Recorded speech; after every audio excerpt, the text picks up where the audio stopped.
Deuteronomy chapter 4. Now, Israel, hear the decrees and laws I am about to teach you. Follow them so that you may live and may go in and take possession of the land that the Lord, the God of your ancestors, is giving you. Do not add to what I command you, and do not subtract from it, but keep the commands of the Lord your God that I give you. You saw with your own eyes what the Lord did at Baal-peor. The Lord your God destroyed from among you everyone who followed the Baal of Peor. But all of you who held fast to the Lord your God are still alive today. See, I have taught you decrees and laws as the Lord my God commanded me, so that you may follow them in the land you are entering to take possession of it. Observe them carefully, for this will show your wisdom and understanding to the nations, who will hear about all these decrees and say, "Surely this great nation is a wise and understanding people." What other nation is so great as to have their gods near them, the way the Lord our God is near us, whenever we pray to him? And what other nation is so great as to have such righteous decrees and laws as this body of laws I am setting before you today? Only be careful and watch yourselves closely, so that you do not forget the things your eyes have seen, or let them fade from your heart as long as you live. Teach them to your children and to their children after them. Remember the day you stood before the Lord your God at Horeb, when he said to me, "Assemble the people before me to hear my words, so that they may learn to revere me as long as they live in the land, and may teach them to their children." You came near and stood at the foot of the mountain, while it blazed with fire to the very heavens, with black clouds and deep darkness. Then the Lord spoke to you out of the fire. You heard the sounds of words, but saw no form. There was only a voice. He declared to you his covenant, the 10 Commandments, which he commanded you to follow, and then wrote them on 2 stone tablets. And the Lord directed me at that time to teach you the decrees and laws you are to follow in the land that you are crossing the Jordan to possess. You saw no form of any kind the day the Lord spoke to you at Horeb out of the fire. Therefore watch yourselves very carefully, so that you do not become corrupt and make for yourselves an idol, an image of any shape, whether formed like a man or a woman, or like any animal on earth, or any bird that flies in the air, or like any creature that moves along the ground, or any fish in the waters below. And when you look up to the sky and see the sun, the moon, and the stars, all the heavenly array, do not be enticed into bowing down to them and worshipping things the Lord your God has apportioned to all the nations under heaven. But as for you, the Lord took you and brought you out of the iron-smelting furnace, out of Egypt, to be the people of his inheritance, as you now are. The Lord was angry with me because of you, and he solemnly swore that I would not cross the Jordan and enter the good land the Lord your God is giving you as your inheritance. I will die in this land. I will not cross the Jordan. But you are about to cross over and take possession of that good land. Be careful not to forget the covenant of the Lord your God that he made with you. Do not make for yourselves an idol in the form of anything the Lord your God has forbidden. For the Lord your God is a consuming fire, a jealous God. After you have had children and grandchildren, and have lived in the land a long time, if you then become corrupt and make any kind of idol, doing evil in the eyes of the Lord your God and arousing his anger, I call the heavens and the earth as witnesses against you this day, that you will quickly perish from the land that you are crossing the Jordan to possess. You will not live there long, but will certainly be destroyed.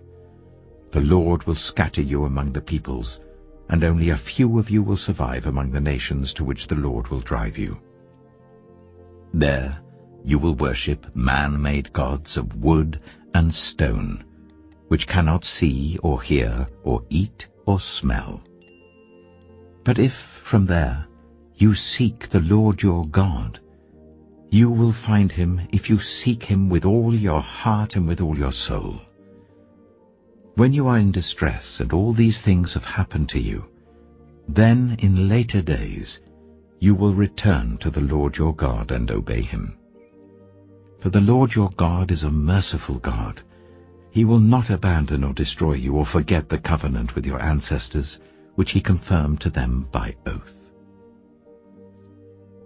Ask now about the former days, long before your time, from the day God created human beings on the earth. Ask from one end of the heavens to the other, has anything so great as this ever happened? Or has anything like it ever been heard of? Has any other people heard the voice of God speaking out of fire as you have and lived? Has any God ever tried to take for himself one nation out of another nation by testings, by signs and wonders, by war, by a mighty hand and an outstretched arm, or by great and awesome deeds, like all the things the Lord your God did for you in Egypt before your very eyes? You were shown these things, so that you might know that the Lord is God. Besides him, there is no other. From heaven he made you hear his voice to discipline you. On earth he showed you his great fire, and you heard his words from out of the fire. Because he loved your ancestors and chose their descendants after them, he brought you out of Egypt by his presence and his great strength, to drive out before you nations greater and stronger than you, and to bring you into their land, to give it to you for your inheritance, as it is today. Acknowledge and take to heart this day that the Lord is God, in heaven above and on the earth below. There is no other. Keep his decrees and commands which I am giving you today, so that it may go well with you and your children after you, and that you may live long in the land the Lord your God gives you for all time.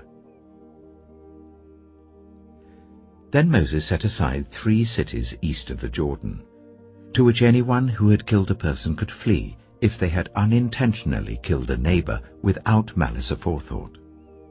They could flee into one of these cities and save their life. The cities were these: Bezer in the wilderness plateau for the Reubenites, Ramoth in Gilead for the Gadites, and Golan in Bashan for the Manassites. This is the law Moses set before the Israelites. These are the stipulations, decrees and laws Moses gave them when they came out of Egypt, and were in the valley near Beth-peor east of the Jordan, in the land of Sihon, king of the Amorites, who reigned in Heshbon and was defeated by Moses and the Israelites as they came out of Egypt. They took possession of his land, and the land of Og, king of Bashan, the 2 Amorite kings east of the Jordan. This land extended from Aroeh on the rim of the Arnon Gorge to Mount Sirion, that is, Hermon, and included all the Arabah east of the Jordan as far as the Dead Sea below the slopes of Pisgah.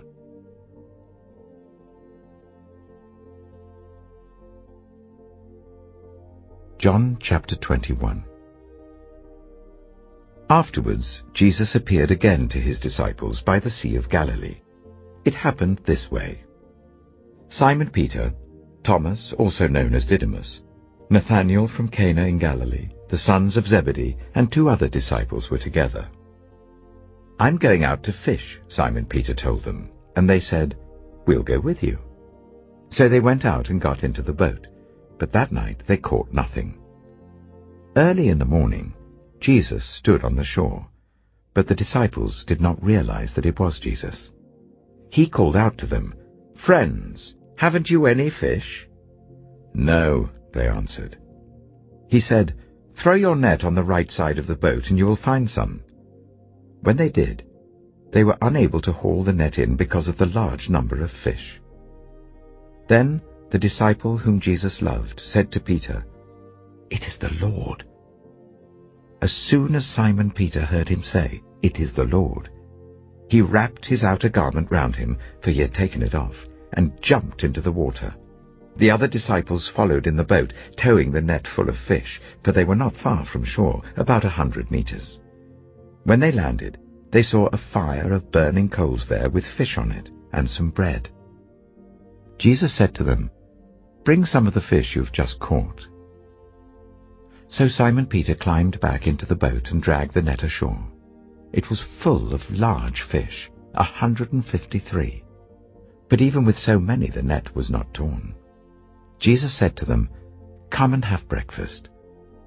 None of the disciples dared ask him, "Who are you?" They knew it was the Lord.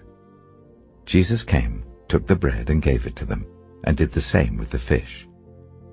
This was now the third time Jesus appeared to his disciples after he was raised from the dead. When they had finished eating, Jesus said to Simon Peter, "Simon, son of John, do you love me more than these?" "Yes, Lord," he said, "you know that I love you." Jesus said, "Feed my lambs."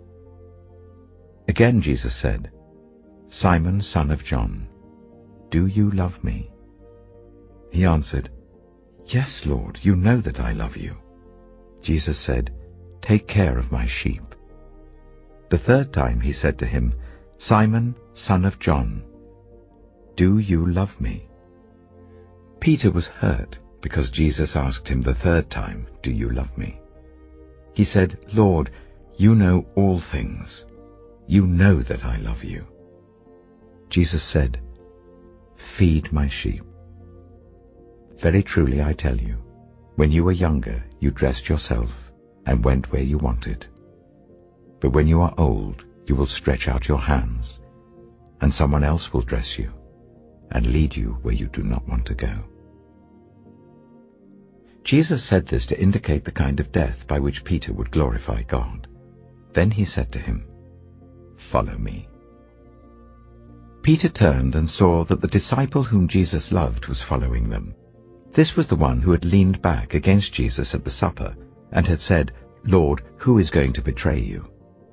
When Peter saw him, he asked, "Lord, what about him?" Jesus answered, "If I want him to remain alive until I return, what is that to you? You must follow me." Because of this, the rumor spread among the believers that this disciple would not die. But Jesus did not say that he would not die. He only said, "If I want him to remain alive until I return, what is that to you?" This is the disciple who testifies to these things and who wrote them down. We know that his testimony is true. Jesus did many other things as well. If every one of them were written down, I suppose that even the whole world would not have room for the books that would be written.